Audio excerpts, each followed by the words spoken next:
Hey everyone, so what we're going to cover in this tutorial today is using Zoho and setting it up for email for a domain you own.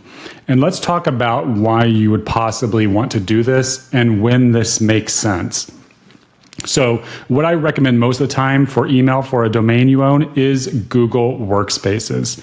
So their lowest tier plan is $6 a month, and it's pretty good for most people. There's not a lot of issues. There's not a lot of other stuff that I can see that you're going to need in here when you're just starting out. And the great thing is that you'll be able to use the same Gmail interface that you use for the kind of public free version of Gmail.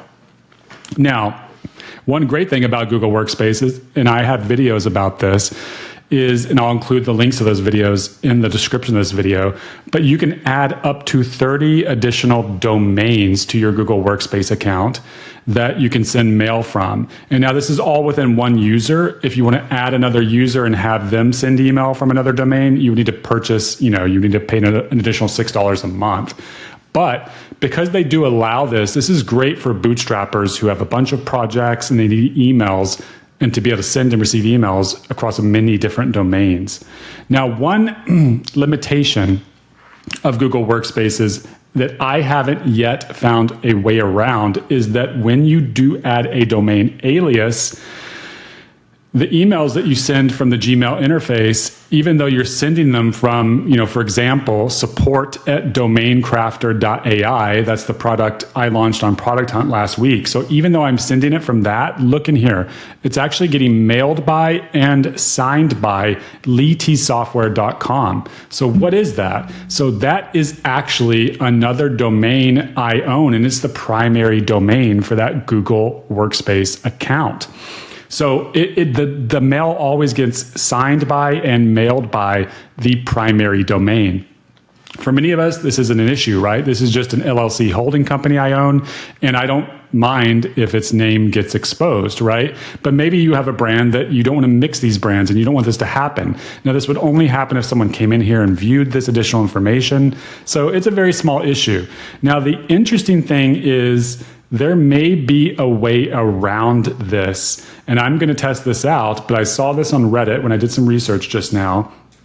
And apparently, if you add it in the admin console, then get it verified in the Gmail interface, and then if you set it up to send it via SMTP, supposedly it won't be mailed by that primary domain. So tomorrow I will likely create a video on this where I try this approach, and it'll be interesting to see if that works. Now, if that is an issue for you, or if the pricing of Google Workspace is just too high for you, then Zoho, which is actually a bootstrap software company in itself that's up to $1 billion in revenue now, and they're actually headquartered in India. It's a very interesting story behind them. I suggest you check it out. But Zoho can be a good alternative with one caveat that I was just made aware of earlier today. Now, Zoho's pricing incredibly cheap, right? For $1 a month per user, you can get access to a mail for a custom domain, right? So for a domain you have. And you can add up to 30 additional domains completely for free. And the great thing is none of them have this, this caveat, this issue that Google Workspace has. They will all be mailed by their own domain. So this is a great option for that. However, one problem is there may be some issues with the reputations of their mail servers. So when you send email, a lot of the deliverability of that email is dependent upon, the content of that email and then the reputation of your own domain, right? This is the whole reason that people will warm up a domain before they send out a ton of email that they want to be delivered, right? But another factor in whether that email is marked as spam or not is what is the reputation of the IP address of the server it was sent from. So apparently in the past, Zoho had some reputation issues, but supposedly that's getting better now. I'm not really sure. If you guys have any information, you can tell me in the comments if you know anything about this. What you can do if you want to figure out the reputation of a of an email server, you would have to actually look at the headers, I believe, of the email, get the IP address that it was sent from, then throw it into a tool that does email server reputation lookup. I think MX Toolbox has something that does that. Okay, but if you're okay with all this and you want to get set up on Zoho, let's now start going through a tutorial on how to set up email on Zoho. Okay, and for this tutorial, we are going to use a new project of mine, url2text.com. We're going to add it actually to Zoho. This project is so new that there's nothing even up running on this domain yet. So let me copy this domain here. Okay, and the first thing you're going to want to do is log in to the Zoho admin console and then go to your domain section. You're going to want to click add. You can see the existing domains I have in here. Let's go ahead and put this domain in. We're going to click add. Okay, now we need to verify that we have ownership of url2text.com. What I'm going to do now is go into my DNS provider, and that is Namecheap for this email, and then I'm going to add these records just like Zoho says to do here, so let me do that.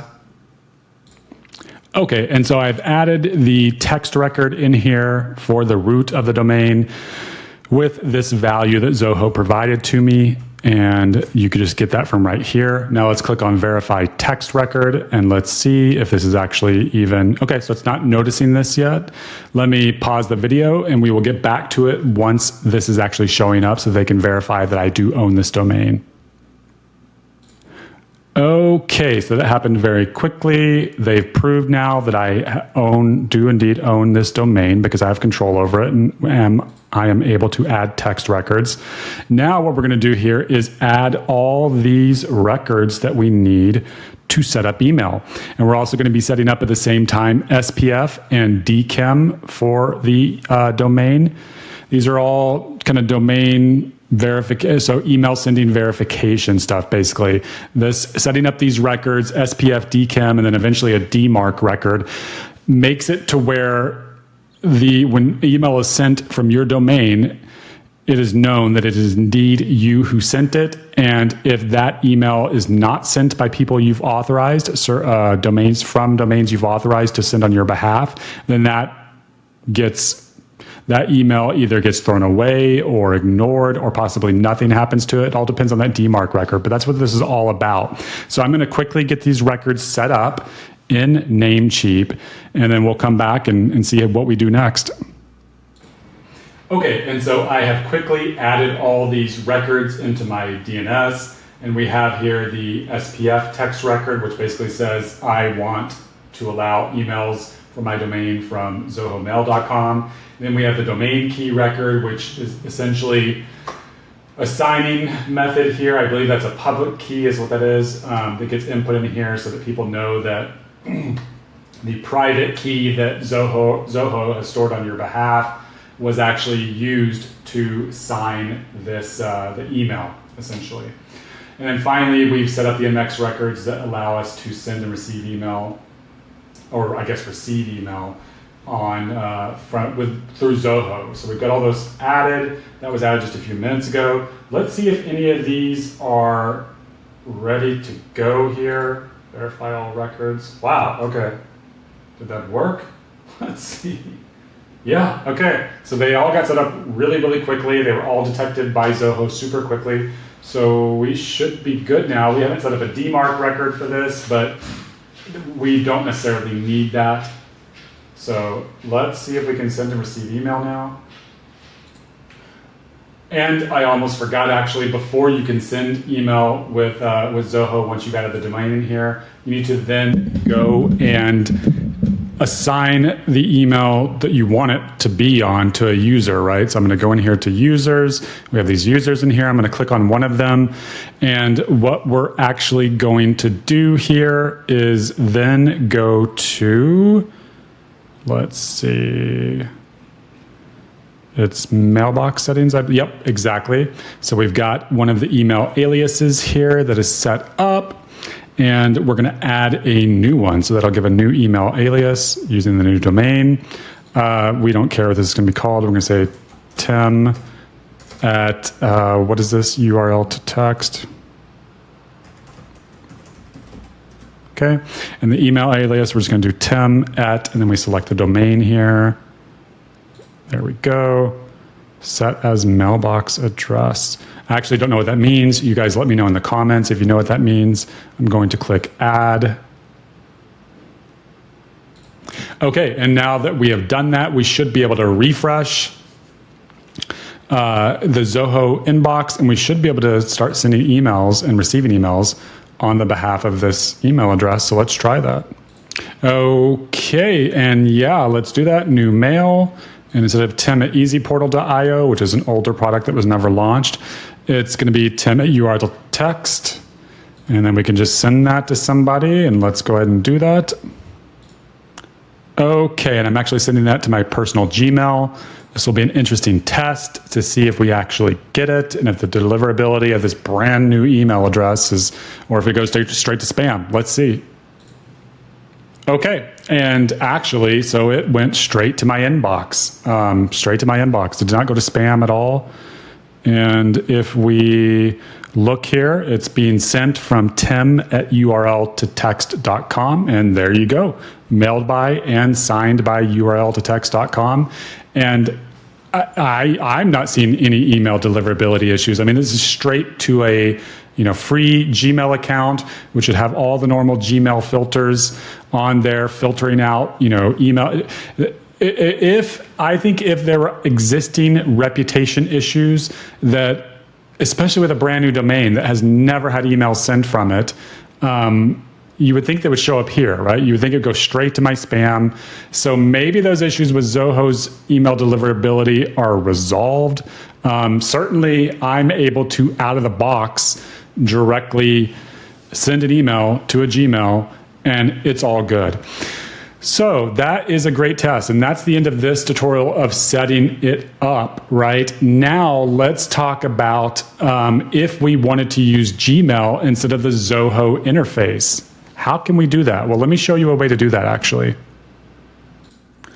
Okay, and that is it actually for this video. I'm going to go ahead and wrap this up so it doesn't get too long, but in the next tutorial, what we're going to cover is how we can take this a step further. And instead of using the Zoho interface, how can we actually use the Gmail interface to access our Zoho email? And so I'm going to go over an approach you can use to actually do that. And like I said, I'm also going to create a video attempting to find a way around that Gmail limitation that I already was talking about earlier, about it being mailed by the primary domain. So those are two new videos I have coming up. I will try to remember to link to those videos in the description of this video whenever it comes out. But if not, just go to my channel and look at the latest videos, and you should be able to find them, or make a comment and I will get a link for you to those videos. That is all for now. Have a great day.